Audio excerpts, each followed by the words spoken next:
મોરબી ગામના જેતપરના ખેડૂતોની આરપારની લડાઈનો આજે 11મો દિવસ છે. ઉપવાસ છાવણીને ગામો ગામથી સમર્થન છે તે મળી રહ્યું છે. મારી પાછળના પણ હું તમને દ્રશ્યો બતાવીશ કે જામનગર જિલ્લાનું જે ઠેબા ગામ છે ત્યાંથી ખેડૂતો જેતપર ગામના ખેડૂતોની સહારે વાહરે સમર્થનમાં પહોંચ્યા છે. તેમની સાથે જ વાતચીત કરવાનો પ્રયત્ન કરશું.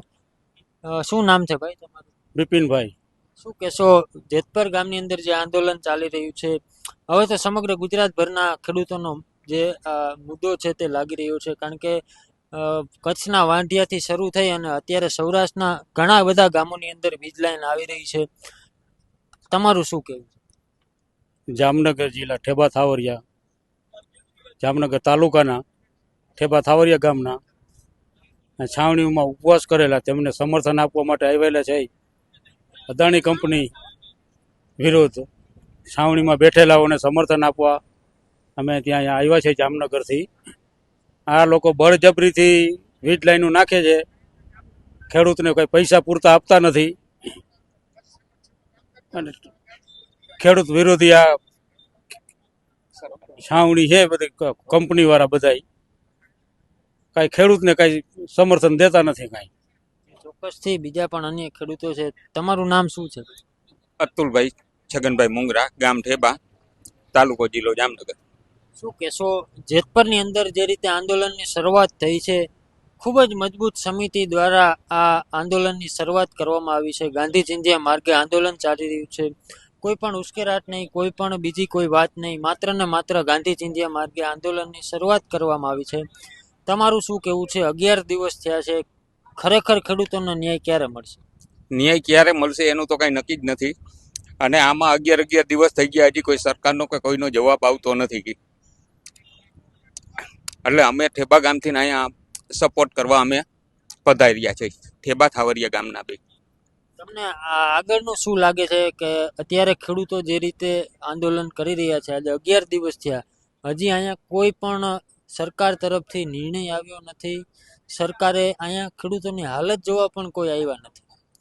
તો આગળના કેટલા દિવસ હજી આ લડત રાખવી જોઈએ? લડતનું એનું કાંઈ ખબર જ નથી. હવે આમાં જવાબ નહીં હોય તો આગળ ગાંધી ચિંધ્યા માર્ગે ચાલવું જોશે. ખેડૂત કોઈના કોઈ વાકે કાયમી પીસાતો જોવા મળે. ભાઈ કોઈ પણ વાત હોય કે ખેડૂતની જે ઇનપુટ સાધનો છે, વીજળી, બિયારણ, ખાતર, તેમના ભાવ સતત આસમાને જતા જોવા મળે છે, પરંતુ ક્યાંક ખેડૂત પોતાનો પાક વેચવા જાય ત્યારે પૂરતા ભાવ મળતા નથી. શું પૂરતા ભાવ મળતા નથી ને વેચવા જાય એટલે એને ઈ બજાર કિંમત કરે ઈ આપણે દેવાનું નહીં. ઈ માલ આપણે અમારે ખરીદી ખેડૂને કરવી હોય તો એનો ઈ જે બિલનો ભાવ હોય એનો દેવાનો ને એમાં એક બાજકી એક નેનો બોટલ ફ્રી ઓલા બેરી આપે છે. ગમે એ એગરે જાવ કે ગમે અહીંયા જાવ ઉપરથી આવે છે સરકાર તરફથી, એક થેલીએ એક બોટલ આપે છે. તો નેનો બોટલ લેવાનો, ખેડૂને ઓમાય ભાવ વધારો અને આમાં નેનો બોટલ આપે છે. ચોક્કસથી બીજા પણ અન્ય ખેડૂતો છે. શું નામ છે ભાઈ? શાંતિભાઈ અકબરી, ઠેબા ગામ થી પધાર્યા છે.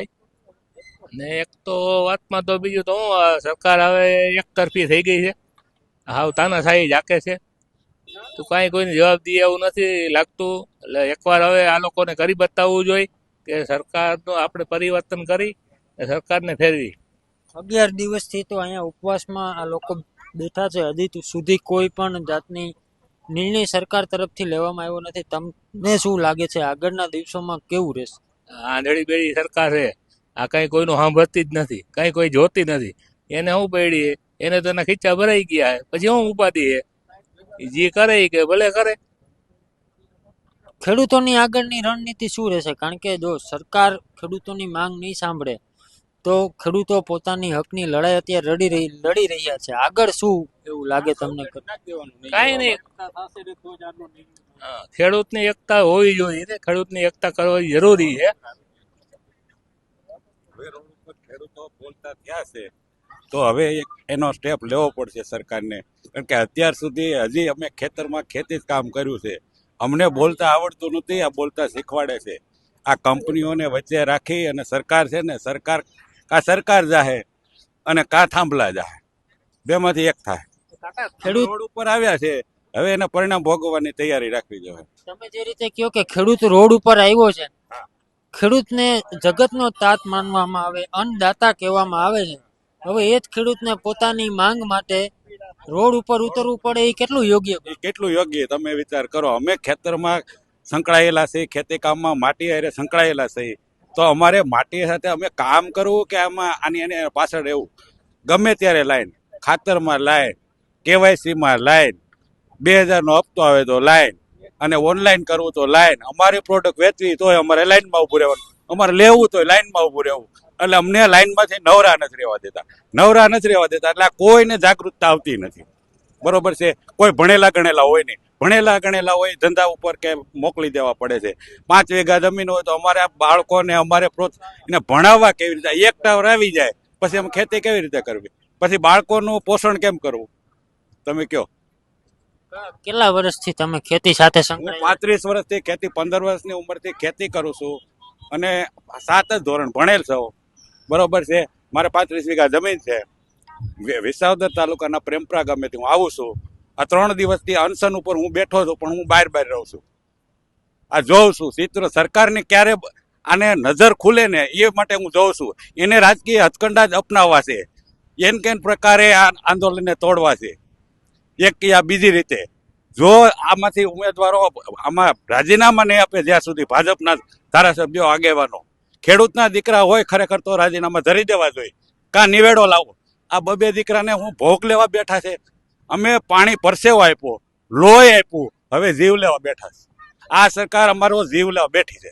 એકાદોનો જીવ ઓછો થાય ને તો જ આ સરકારને ધ્યાન પડશે. અને નકર ખુરશી ખાલી કરી દે ગાંધીનગર બે. અને હું તો એમ કહું છું કે અત્યારે જેટલા છે ને સૌરાષ્ટ્રમાંથી હોય ને એને તો રાજીનામા દઈ જ દેવા જોઈએ. 1 તારીખ પહેલા રાજીનામા આપી દો. જો તમે અને અમારી હારે આવી જાઓ, તમારા છોકરાઓને અમે ગજરાવી લઉં. ત્યાં સુધીની અમારી જવાબદારી છે. અને તમારે ઈ ખેસ પહેરીને જો એની વાહવાહી કરવી હોય કંપનીની અને સરકારની, તો છે ને તમે છેક રાજીનામા આપી દો. તમારા છોકરાઓને અહીંયા અમે નોકરીમાં લગાડી દેવું. ખેડૂત એસોસિએશન થઈને અમે નોકરીમાં લગાડી દેવું. તમે જે રીતે વાત કરી કે સૌરાષ્ટ્રભરના ધારાસભ્યો રાજીનામા આપી દે, પરંતુ આપણે ઘણી વખત ભાષણોમાં સાંભળતા હોય નેતાઓ મોટેથી કહેતા હોય અમે ખેડૂતના દીકરા છીએ. દેવામાં નથી. તો પછી એક વિચાર કરો કે ઓનલાઈન ખાતર ઘરે આવી જવું જોઈએ ને. આપણે ડિમાન્ડ તો ખબર જ છે કે ભાઈને 5 થેલી જોઈએ, ભાઈને 10 થેલી જોઈએ, 2 થેલી જોઈએ, તો એનું ઓનલાઈન કેમ ન આવી જાય? ગામડા દીઠ તમારે દરેક મંડળીમાં, દરેક સેન્ટરમાં ઓનલાઈન તમારું કેમ ન આવી જાય? અગાઉ ઓનલાઈન કરાવી દો. 2 થેલી જોઈએ છે, કેટલી અમારી ડિમાન્ડ છે, 5 થેલી જોઈએ છે. જોઈએ ત્યારે તમે લાઈનમાં રાખવા માટે કરે છે. પેલા ઓનલાઈન કરો, ઓનલાઈનમાં લાઈન રહ્યો, પછી તમને ઓનલાઈનમાં રહ્યો, ખાતરની ગાડી આવે એટલે ઉભા રહ્યો. એટલે લાઈનમાંથી નવરા રહ્યો તો તમે રાજકારણ કરો ને. અમારે રાજકારણ કરવું નથી. કોઈ પણ પ્રકારે અમારે રાજકારણ કરવું નથી. અમારે અમારો દેશ બચાવવો છે, અમારી ખેતી બચાવવી છે. ભારત દેશને કૃષિ પ્રધાન દેશ ગણવામાં આવે છે. મોટે ભાગે ખેતી પર નિર્ભર ભારત છે. 60% જે અર્થતંત્ર છે તે ખેતી ઉપર નિર્ભર છે. આપણને જો આ કપડા, આ મોબાઈલ, આ ટીવી, ગાડી કોઈ આપ્યું ખેતીમાંથી રળીને કર્યું છે. આમાં કોઈને બિઝનેસ પેલા આપણા દાદાને કોઈને નહોતો. તમે સમજી લો, ખેતીને 2 જોડી કપડા, 1 ખરપિયો ને ખાતી ને 1 ગાડાનું જોડું, આ સિવાય કોઈ વસ્તુ હતી? તો આપણા દાદાએ આપણને ખેતી કરી અને ઢેરા ટેકરા મટાવી તગારે પાવડે ભરી અને કર્યું. હવે અત્યારે અમારે 1 તગારું ધોઈડ અમે ન લેવા દઈએ અને એ જો અમારી માટી ઉપર બેસી જાય થાંભલો નાખવા, અમે કોઈને માટી અમે કોઈ લેવા જાય 1 માટે 1 તગારું, તો એને એનઓસી લાવો, ઓલું લાવો. બરોબર છે. તો પછી અત્યારે અમારે સીધું ઘૂસી જવાનું કંપનીએ. તમે 35 વર્ષથી ખેતી કરો છો, સમયમાં તમને શું તફાવત લાગ્યો પહેલામાં અત્યારે? આ સરકારે છે ને 50% ગુજરાતને વેચી દીધું છે. એને કરારો કરેલા છે, એમઓયુ કરેલા છે. એટલે એ ધીમે હરતા કંપનીઓને બધું વેચી દે. ધીરે કરતા ગુજરાત અડધું વેચી દીધું છે. એરપોર્ટ વેચી દીધો, ટ્રેન વેચી દીધી, 50% ખાનગીકરણ થઈ ગયું, શિક્ષણ વેચી દીધું. પછી આ જે બી બોર્ડ છે એ વેચી દીધું, એસટી વેચી દીધી. બધાને કોન્ટ્રાક્ટ ઉપર, બેઝ ઉપર. એટલે શું છે, ઓછા પગારથી કામ થાય અને કોન્ટ્રાક્ટ ઉપર કામ કરાવી શકે. અને આમાં વચ્ચે ભ્રષ્ટાચાર. લ્યો, મેઇન વસ્તુ બધી કંપની સીધી લાગવક છે એને કામ આપેલા છે. તમે મેડિકલમાં જાઓ કે ગમે તે વિભાગમાં જાઓ, કોન્ટ્રાક્ટ ઉપર કામ આપેલા છે અને એની પાસે કામ પૂરું લેવામાં તમને 15,000 રૂપિયા પગાર આપે, 15,000 રૂપિયા 30,000 નું કામ લેશ. કાકા, તમે એટલા ટાઈમથી 35 વર્ષથી ખેતી કરો છો, હવેની પેઢી કોઈ ખેતી કરવા રાજી નથી. તમે કઈ રીતે જોવો છો કે ભાઈ આગળની પેઢી ખરેખર ખેતી કરશે કે નહીં કરે? ખેતી કરવી જોશે પોતપોતાની રીતે. બધા લોકોને એમ લ્યો કે ધંધા ન હોય, નોકરી ન હોય, એમાંથી કોઈ લોકો અભણ અબૂધ રહે તો એના માટે ખેતી કરવી જોઈએ અને દેશના પેટ ભરવા માટે પણ ખેતી કરવી જોઈએ. બહારથી મજૂરો લાવીને પણ ખેતી કરવી જોઈએ, કારણ કે દેશનું ભરણ પોષણ કોણ કરશે?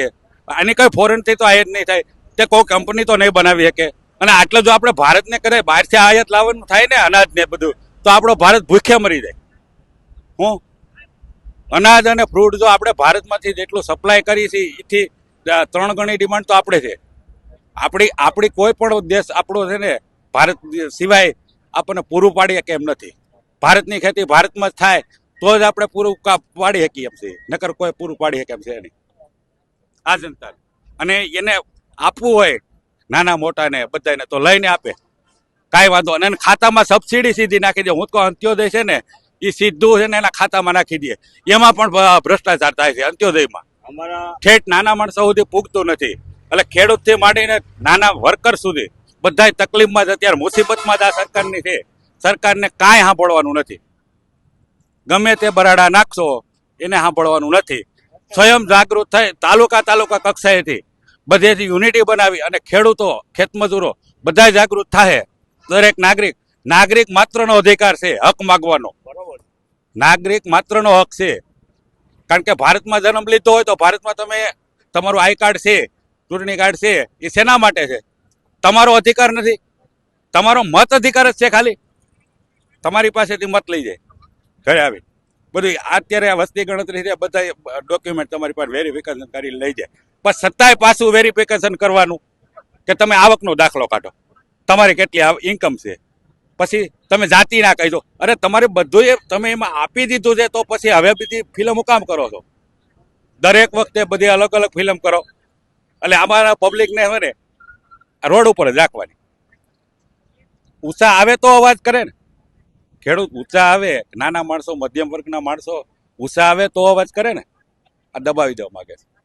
તમે વિસાવદર થી આવ્યા છો, વિસાવદરના ધારાસભ્ય ગોપાલભાઈ ઇટાલિયા ઘણું ખાસું અમારા ધારાસભ્યમાં જેદી કેશુબાપા હતા એ જ ધારાસભ્ય હતા. પછી હું નથી માનતો કે અમારા વિસ્તારમાં ધારાસભ્ય છે. હર્ષદભાઈ રીબડિયા હતા તો એ વિરોધ પક્ષમાં રહ્યા 2 ટર્મમાં, બરોબર છે. તો એનું ગુજરાતમાં કાંઈ ઉપજતું નહોતું. અને પહેલા જ્યારે કેશુબાપા હતા તો કેન્દ્રમાં કોંગ્રેસની સરકાર હતી, એટલે વિસાવદરમાં કાંઈ ઉપજતું નહોતું. અને આજની તારીખે જેટલો કેશુબાપાએ વિકાસ કર્યો એટલો જ વિકાસ છે. એમાંથી એક દોરાવાય વિકાસ વધારે નથી થયો, ગમે તે આવ્યા. બરોબર, ડેવલપ કેનું થવું જોઈએ કે આ વસ્તીને કાંઈ પણ અવગવડતા પડતી હોય. આ હું જે તમને એક મુદ્દો કહું છું કે ખાતર ઓનલાઈન કેમ ન મળે? ખાતર ઓનલાઈન કેમ ન મળે? આવી જાય ગામની અંદર ગાડી તો બધાનું રજીસ્ટ્રેશન થઈ ગયું, હાલો ભાઈ ફટ દઈને ભરી લ્યો, ઠાઠું મારી લ્યો. ગાડી આવે પછી લાઈનમાં 2 થેલી જોઈ, 5 થેલી લખાવી દેવાની 15 દિવસ અગાઉ. તો ખેડૂને લાઈનમાં ઉભો રહેવું પડે. યુરિયા જોઈ ટાઈમે જોઈ તે હોય નહીં. અને બ્લેક કરવા માટે બીજા ડેપોને કે ફાળવી દે તો શું કરવાનું? ખેતી કરવી કે અમારે આની પાછળ રહેવું? એક જણો હોય તો ખેતી કરે કે એની પાછળ રહે, પછી ક્યાંય વ્યવહારિક કામ માટે રહેવું કે ન રહેવું? તમે ઉપવાસમાં જોડાયા છો, આજે 11મો દિવસ છે, તમને શું લાગે છે હજી કેટલો સતત 3 દિવસથી અહીંયા છો, મોનિટરિંગ કરું છું એમ કયો ને તો કહેવાય. મારે વ્યસન છે બીડીનું, સાનું, એટલે મારે બહાર રહેવું પડે. હું તમને શું કહું, સાવણીમાં હું નથી બેસતો એનું કારણ એ છે. બાકી અત્યારે મારે ડોક્ટરે કરાવી લેવાની છૂટ છે. 3 દિવસથી અનાજનો દાણો નથી લીધો. તમને હવે શું લાગે છે કે ભાઈ હજી સુધી તો સરકાર તરફથી કોઈ નિર્ણય આવ્યો નથી, તમને શું લાગે આગળના? સરકારને જો પોઝિટિવ વિચારે ને તો સારું છે, નહીતર આનું પરિણામ એને ભોગવવા તૈયાર રહેવું પડશે. જેવા આંદોલનો થયા એમાંનું આંદોલન નથી. આ સ્વયંભૂ આ ધરતી એવી છે, આ મચ્છુનું પાણી છે, આકરું પાણી છે. વિદ્યાર્થીને ડખોળી નાખે તો ચાલશે. ઉત્તર ગુજરાતમાં, બનાસકાંઠામાં કે મધ્ય ગુજરાતમાં ગણો, ગમે ત્યાં ગણો, એ બધું ડખોળી નાખીએ ચાલે. મચ્છુને ડખોળીએ તો નહીં. આ મચ્છુનું પાણી છે. મારે તો પહેલી વાર જ અહીં એન્ટ્રી છે. મસૂની મોરબીથી આ બાજુની પહેલી જ વાર એન્ટ્રી છે, પણ હું તો ગીર વિસ્તારનો પરિચિત છું. અમે સિંહ સાથે બાથું ભીડી શકીએ છીએ, તો પછી આની સામે શું વાંધો છે અમને? આ તો એક સામાન્ય છે ને, સિંહ સાથે જો બાથું ભળી શકતા હોય તો આ તો સામાન્ય છે. હું રાતે તમે ખાટલો નાખી દો, મારી 35 વીઘા જગ્યા છે, હું ઘસઘસાટ ઊંઘી લઉં. ફરતે સિંહ રખડતા હોય તો અમે કરી ન શકીએ?